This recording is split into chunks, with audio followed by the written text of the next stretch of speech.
नमस्कार, चर्चा में आपका स्वागत है। मैं हूं अश्विनी कुमार मिश्र। भारत में जीएसटी व्यवस्था को सरल और असरदार बनाने के लिए गत दिनों में जीएसटी परिषद ने बेहद अहम फैसले लिए। जीएसटी परिषद की ये 56वीं बैठक थी और इसे नेक्स्ट जनरेशन जीएसटी रिफॉर्म या फिर आम बोलचाल की भाषा में जीएसटी 2.0 कहा जा रहा है।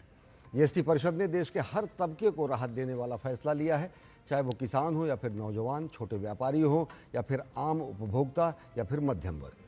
जीएसटी परिषद की बैठक में छात्रों और अभिभावकों को भी बड़ी राहत दी गई है। स्टेशनरी और अन्य शिक्षण सामग्री जैसे एक्सरसाइज बुक, पेंसिल, नोटबुक और अन्य शिक्षण सामग्रियों पर जीएसटी टैक्स को कमोबेश शून्य कर दिया गया है। जीएसटी परिषद की बैठक में बेहद अहम फैसला ये लिया गया है कि कुछ एक चीज़ों को छोड़कर, जो कि अब जीएसटी के केवल 2 ही स्लैब होंगे, 5% का स्लैब और 18% का। जीएसटी के नए नियम में जो नए रिफॉर्म है, ये 22 सितंबर 2025 से लागू होंगे और ये दिन होगा नवरात्रि के प्रारंभ का दिन। और एक तरह से ये आने वाले त्योहारी सीजन में आम आदमी को बेहद राहत देने वाला फैसला होगा। अब तक छात्रों और अभिभावकों को स्टेशनरी, नोटबुक, एक्सरसाइज बुक, नक्शे, पेंसिल और ड्राइंग के सामान पर 12% टैक्स देना पड़ता था, लेकिन अब इसे खत्म कर दिया गया है, यानी टैक्स शून्य हो गया है। प्रधानमंत्री नरेंद्र मोदी के नेतृत्व में केंद्र सरकार का ये कदम शिक्षा को सुलभ और किफ़ायती बनाने की दिशा में बेहद अहम कदम माना जा रहा है और ये उस प्रतिबद्धता का भी प्रमाण है कि शिक्षा हर एक पीढ़ी के लिए बुनियादी ज़रूरत है और इस पर कर का बोझ नहीं होना चाहिए। तो चर्चा में आज हम इसी विषय पर चर्चा करेंगे और जानेंगे विशेषज्ञों की राय और ये भी जानेंगे कि कैसे आम मध्यम वर्ग को, कैसे छात्रों को, कैसे अभिभावकों को ये राहत देने वाला फैसला होगा और साथ साथ जानेंगे अपने विशेषज्ञों की राय भी। लेकिन आइए सबसे पहले देखते हैं कि जीएसटी परिषद के सुधारों के जो निर्णय लिए गए हैं उन पर प्रधानमंत्री नरेंद्र मोदी ने क्या कुछ कहा। प्रधानमंत्री नरेंद्र मोदी ने जीएसटी परिषद के फैसलों की सराहना की है। उन्होंने कहा कि जीएसटी 2.0 से गरीब और मध्यम वर्ग के लोगों को लाभ मिलेगा, वहीं बच्चों और युवाओं की जिंदगी में भी अभूतपूर्व परिवर्तन आएगा। अभिभावकों को लाभ होगा, शिक्षा किफ़ायती होगी, सुलभ होगी।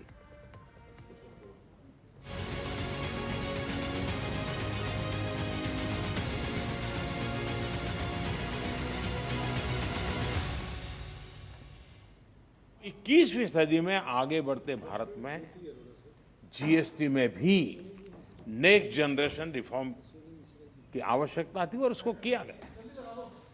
मीडिया के कुछ साथी इसको जीएसटी 2.0 के रूप में कह रहे हैं, लेकिन असल में ये देश के लिए सपोर्ट और ग्रोथ की डबल डोज है।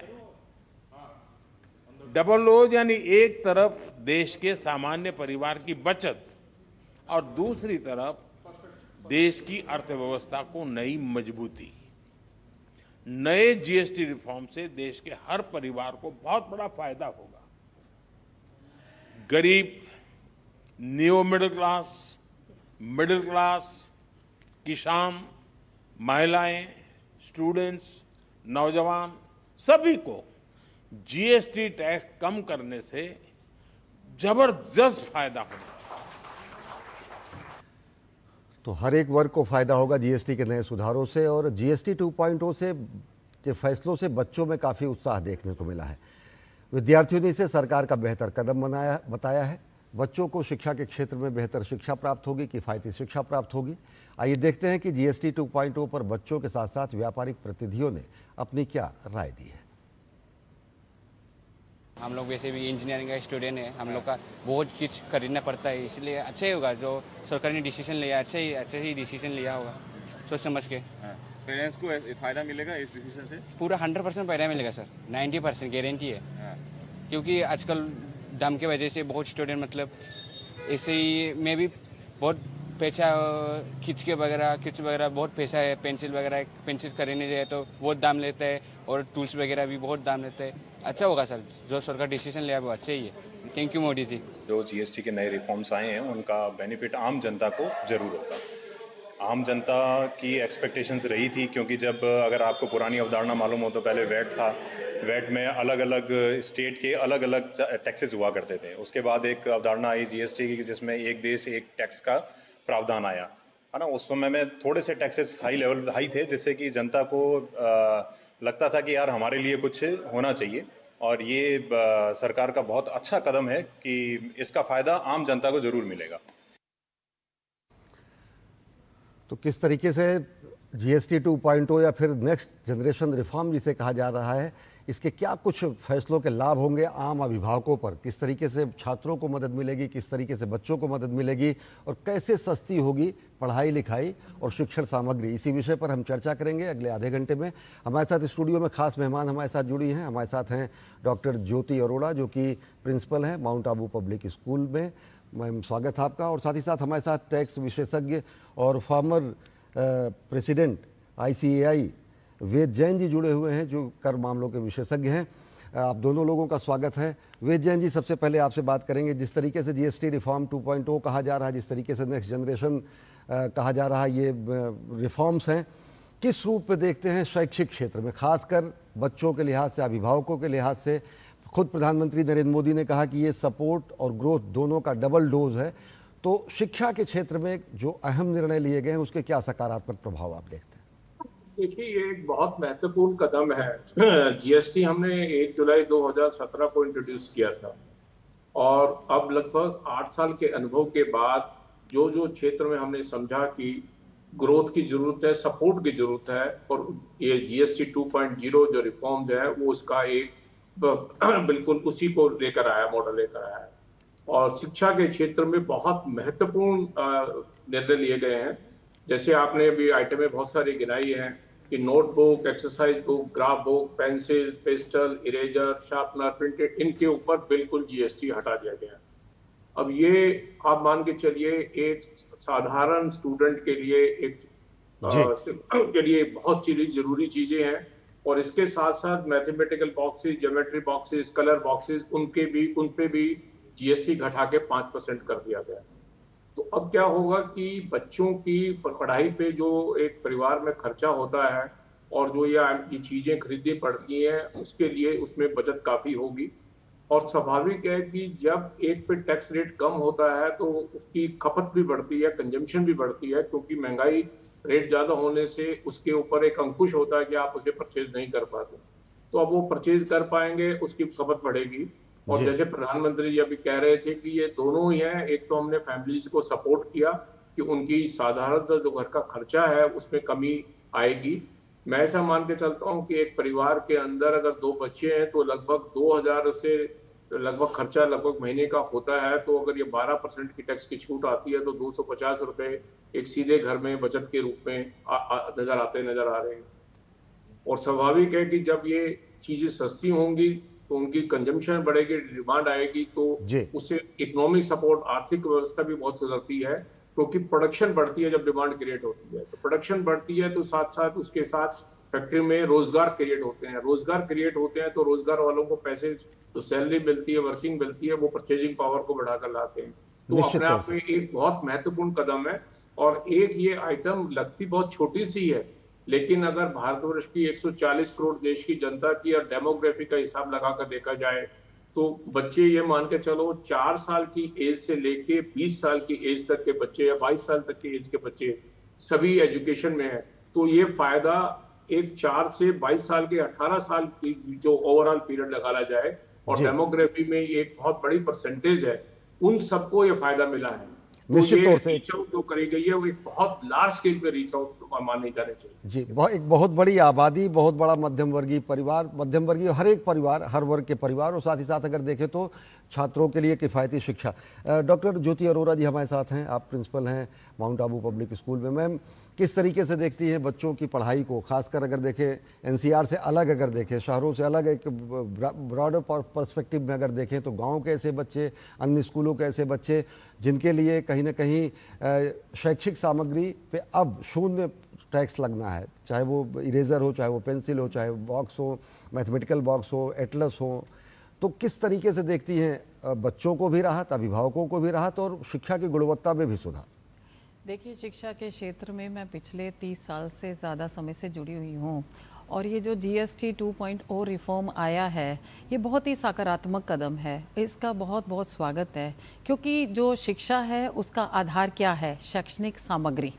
और शैक्षणिक सामग्री पे अगर जीएसटी 0 हो गया है, इसका मतलब शिक्षा और अधिक सुलभ हो गई है। शिक्षा और अधिक आसान हो गई है, क्योंकि मैंने अपने अनुभव से देखा है कि जब हम शिक्षा की बात करते हैं तो वो शैक्षणिक सामग्री का जो अवेलेबिलिटी है, उपलब्धता है, उसका भी होना उतना ही ज़रूरी है। तो इस पे जब 0% है और पैसा कम हुआ है, तो इससे पेरेंट्स को, स्पेशली पेरेंट्स को बहुत ज़्यादा आराम मिलने वाला है।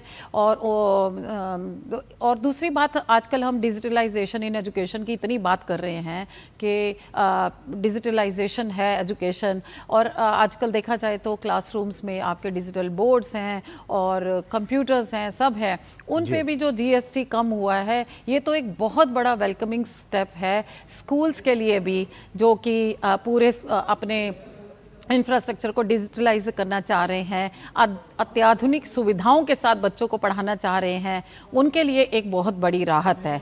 और सभी राज्यों के बारे में सभी राज्य जब एक ही जीएसटी लेवल पर आ जाते हैं तो उससे शायद शिक्षा की पारदर्शिता और गुणवत्ता भी बढ़ती है।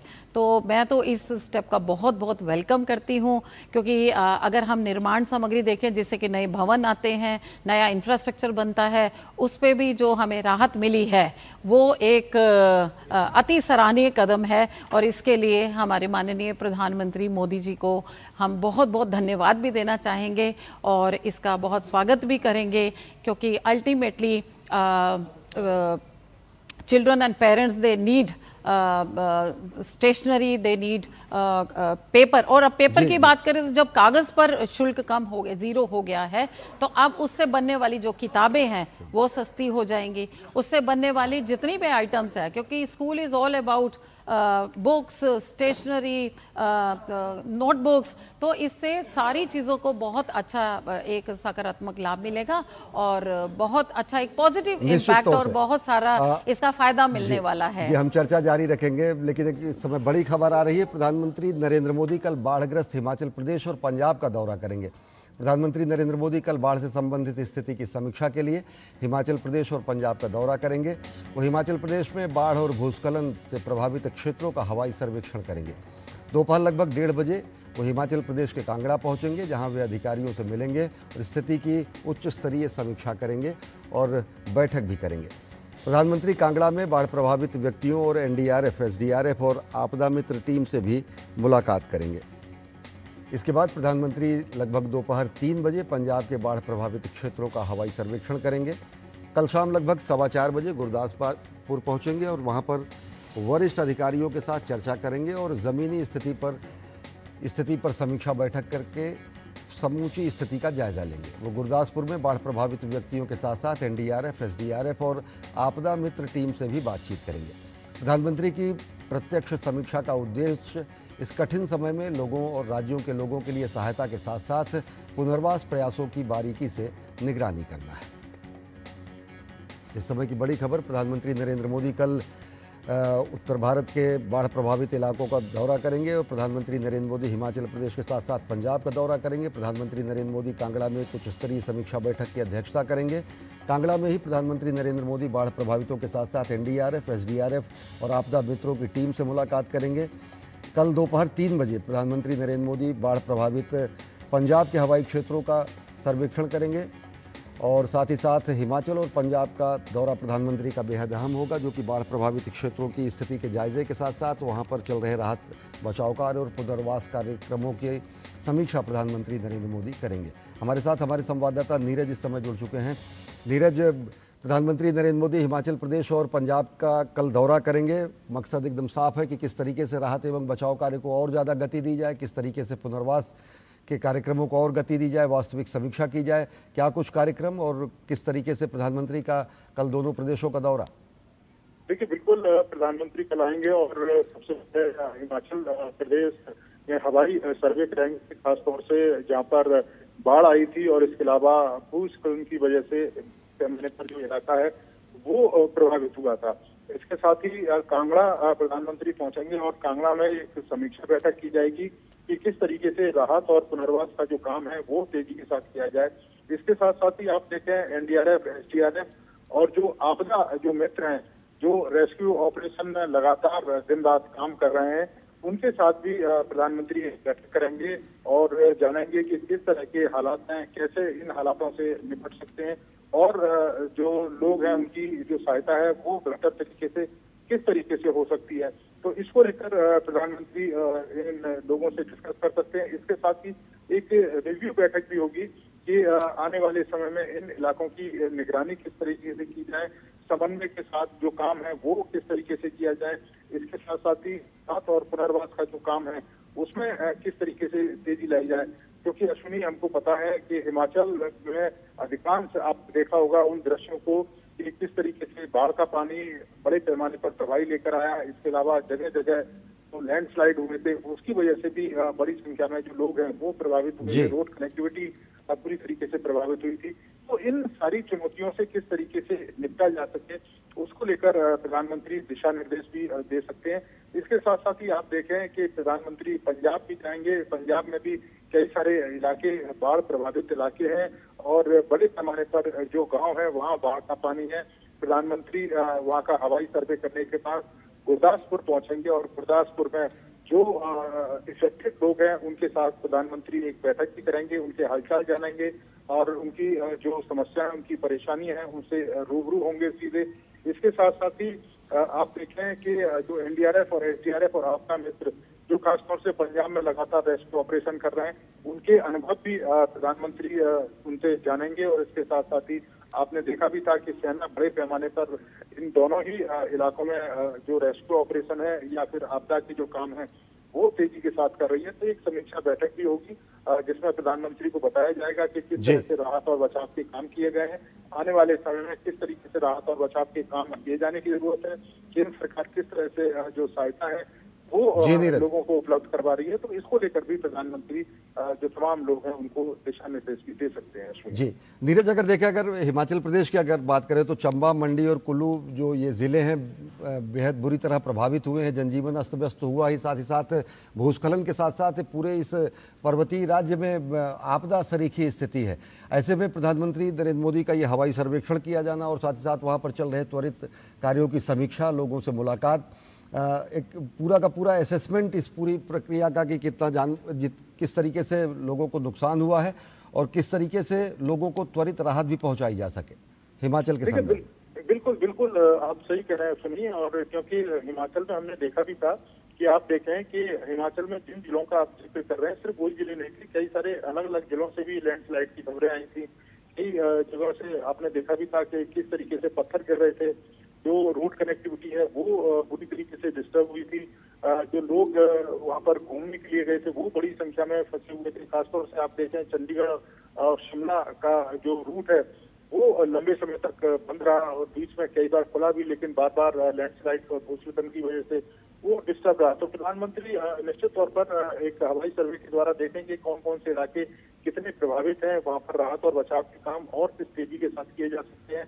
ये भी वहाँ जो लोग हैं, जो खासतौर से इससे प्रभावित लोग हैं, उनसे प्रधानमंत्री उनका हालचाल जानेंगे और एक जो समीक्षा बैठक है वो भी करेंगे। और इसके साथ साथ ही आप देखें कि एनडीआरएफ, एसडीआरएफ और आपदा मित्र जो लगातार दिन रात वहाँ पर काम कर रहे हैं, प्रधानमंत्री उनके बीच में पहुंचेंगे तो एक तरीके से उनको भी हौसला अफजाई करेंगे कि इस घड़ी में आपके जो कार्य हैं पूरे देश उन कार्यों को सहारा है। तो एक बूस्टअप मिलता है जो तमाम आपदा के कार्यों में लगे हुए लोग हैं। और वही जो स्थिति है करीब करीब पंजाब में भी आप देखें कि इन इलाकों में पूरी तरीके से बाढ़ का पानी आया हुआ है, जिसकी वजह से सैकड़ों की संख्या में जो गांव हैं वो जलमग्न हो गए थे और बड़े पैमाने पर जो लोग हैं उनको अपने माल का नुकसान भी उठाना पड़ा था। तो प्रधानमंत्री सर्वे करेंगे और देखेंगे कि कितने बड़े पैमाने पर नुकसान हुआ और उसके बाद अधिकारियों को दिशा निर्देश भी दे सकते हैं। जी बहुत बहुत धन्यवाद नीरज हमसे जुड़ने के लिए और विस्तार से जानकारी देने के लिए। तो प्रधानमंत्री नरेंद्र मोदी कल हिमाचल प्रदेश और पंजाब, दो राज्यों का हवाई सर्वेक्षण करेंगे, बाढ़ की स्थिति का जायजा लेंगे, राहत एवं बचाव कार्य में लगी हुई सभी एजेंसियों से मुलाकात करेंगे, प्रभावितों से मुलाकात करेंगे। 3 बजे पंजाब के गुरदासपुर में और वहाँ पर 4:15 बजे वरिष्ठ अधिकारियों के साथ बैठक करेंगे और दिन में 1:30 बजे वो हिमाचल प्रदेश का हवाई सर्वेक्षण करेंगे तो त्वरित सहायता पहुंचाई जा सके बाढ़ पीड़ितों को, बाढ़ प्रभावितों को। इस संदर्भ में प्रधानमंत्री दोनों राज्यों का हवाई सर्वेक्षण करेंगे। हम एक बार फिर लौटेंगे अपने कार्यक्रम में और हमारे साथ 2 खास मेहमान जुड़े हुए हैं। हमारे साथ हैं डॉक्टर ज्योति अरोरा जो कि स्टूडियो में मौजूद हैं, साथ ही साथ हमारे साथ हैं वेद जैन जी जो कि टैक्स एक्सपर्ट हैं और फॉर्मर प्रेसिडेंट है ICAI के। आप दोनों मेहमानों से एक बार हम फिर चर्चा में वापस जाएंगे। वेद जैन जी, आपसे जानना चाहेंगे, इससे पहले आप बता रहे थे कि अगर देखें घर में 2 बच्चे अगर हैं तो 2,000 रुपये प्रतिमाह के साथ साथ 250 रुपये प्रतिमाह की बचत, और साथ ही साथ अगर देखें तो ये 24,000 से ज़्यादा का आंकड़ा वार्षिक हो जाता है।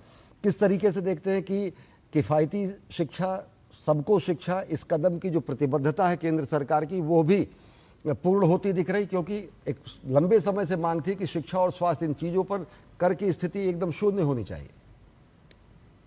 देखिए, शिक्षा के बारे में जब हम बात करते हैं तो आज की डेट में जो हमारी देश की पॉलिसी है, कंट्री की पॉलिसी है कि एजुकेशन फॉर ऑल, सभी बच्चों को शिक्षा मिलनी चाहिए। और उसमें आप देखेंगे बजट में बहुत भारी सपोर्ट एजुकेशन को, शिक्षा क्षेत्र में दी जाती है। और उसी निगाह में ये कहा जाए कि बजट की शिक्षा के अलावा, जब ये सपोर्ट के अलावा जो स्कूल में जो खर्चा होता है उसको कैसे कम किया जा सके। अब गवर्नमेंट के बहुत सारे स्कूल्स हैं, कॉलेजेस हैं, और इसी तरह से और जो स्कूल कॉलेजेस हैं उसके अंदर सरकार उसको बहुत सपोर्ट करती है। लेकिन एक बच्चे को जो साधारण है, जो अपनी नोटबुक वगैरह है, पेंसिल है, ये चीज़ों पर खर्चा करना पड़ता था।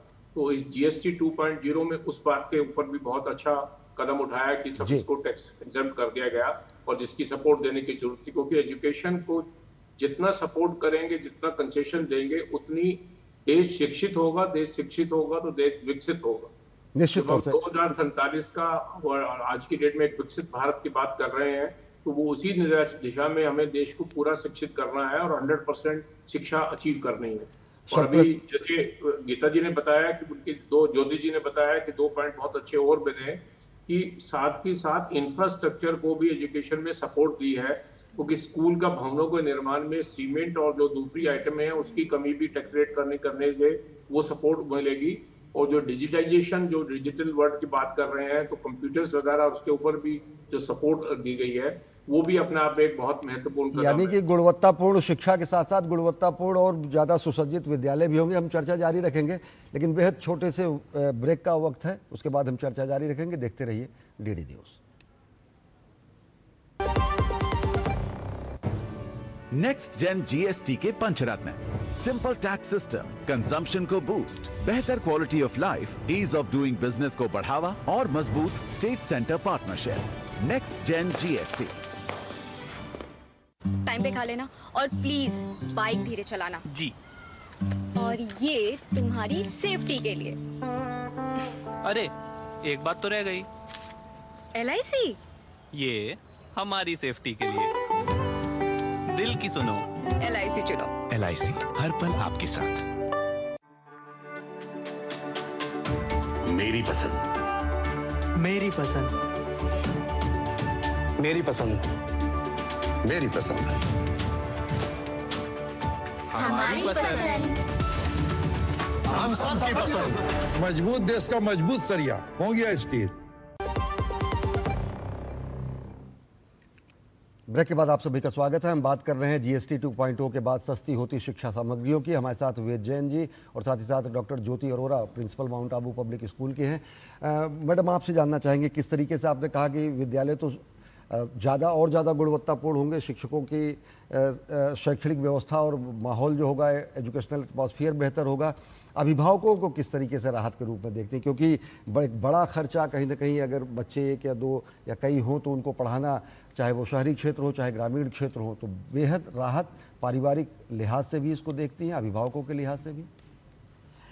देखिए, जो GST रिफॉर्म 2.0 है, इसको सबसे पहले हमें राष्ट्रीय शिक्षा नीति जो NEP 2020 आई थी उसके मद्देनज़र रखें तो बहुत सकारात्मक कदम है, क्योंकि उसमें बिल्कुल क्लियर लिखा हुआ है कि शिक्षा सुगम हो, सरल हो और सबको इक्विटेबल हो, सबको आसानी से मिले और एजुकेशन फॉर ऑल हो, तो उसकी तरफ बढ़ता हुआ ये इतना अच्छा कदम है।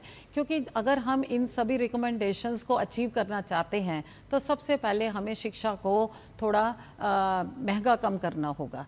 तो ये एक बहुत बड़ा कदम है कि जैसे कि मैंने बोला कि शैक्षणिक संस्थाएं जो हैं, जब शिक्षा में पारदर्शिता होती है, जब शिक्षा में गुणवत्ता होती है, तो उसमें निवेशक भी ज़्यादा आते हैं। तो अच्छी निवेशक आएंगे और उससे क्वालिटी एजुकेशन की जो हम बात कर रहे हैं NEP 2020 के मद्देनज़र रखते हुए उसको भी बढ़ावा मिलेगा। और पेरेंट्स के लिए जब शिक्षा सुलभ होगी, सस्ती होगी, तो बहुत ज़्यादा ड्रॉप आउट भी कम होगा, ज़्यादा से ज़्यादा बच्चे पढ़ेंगे और पढ़ेंगे तो देश आगे बढ़ेगा। तो और सभी राज्यों में, क्योंकि ये भी एक खींचातानी वाली बात रहती थी कि कुछ राज्यों में इतना टैक्स है और किस राज्य में इतना है, वो भी बराबर हुआ है। ये भी एक बड़ा सराहनीय कदम है। और जो शैक्षणिक संस्थाओं में जो शिक्षा से रिलेटेड जितनी भी सर्विसेज होती हैं, वो जो आपकी टैक्स फ्री है टोटल, उससे शैक्षणिक संस्थाओं को बड़ा राहत मिला है। तो ये राहत जो है, इसमें और ज़्यादा विश्वास बढ़ा है शिक्षा में, सरकार में, और ज़्यादा निवेशक इसमें आने की संभावना है। और अल्टीमेटली तो हम यही चाहते हैं कि पूरा इकोसिस्टम बेहतर होगा, पूरा इकोसिस्टम इससे बड़ा पॉजिटिवली अफेक्टेड है और उसको गति मिलेगा, और गति मिलेगी। समय बहुत कम है। बहुत बहुत धन्यवाद वेद जैन जी, और बहुत बहुत धन्यवाद डॉक्टर ज्योति अरोरा जी हमसे जुड़ने के लिए और विस्तार से अपनी बात रखने के लिए। तो निश्चित तौर से अगर देखें तो GST 2.0 या फिर नेक्स्ट जनरेशन जो रिफॉर्म्स हैं GST के, उसमें शैक्षणिक सामग्रियों के सस्ता होने से शिक्षा की गुणवत्ता में सुधार तो होगा ही, छात्रों को ज़्यादा एक कंड्यूसिव और बेहतर माहौल तो मिलेगा ही, अभिभावकों को सहूलियत होगी, साथ ही साथ शैक्षणिक सहगामी अन्य जो क्रियाएं हैं उनमें भी तेज़ी दिखेगी, और वो तेज़ी निश्चित तरीके से आर्थिक विकास करेगी, सामाजिक विकास करेगी और राष्ट्र का विकास करेगी। तो इस कार्यक्रम में बस इतना ही। देश और दुनिया की ताज़ा तरीन खबरों के लिए देखते रहिए DD न्यूज़। नमस्कार।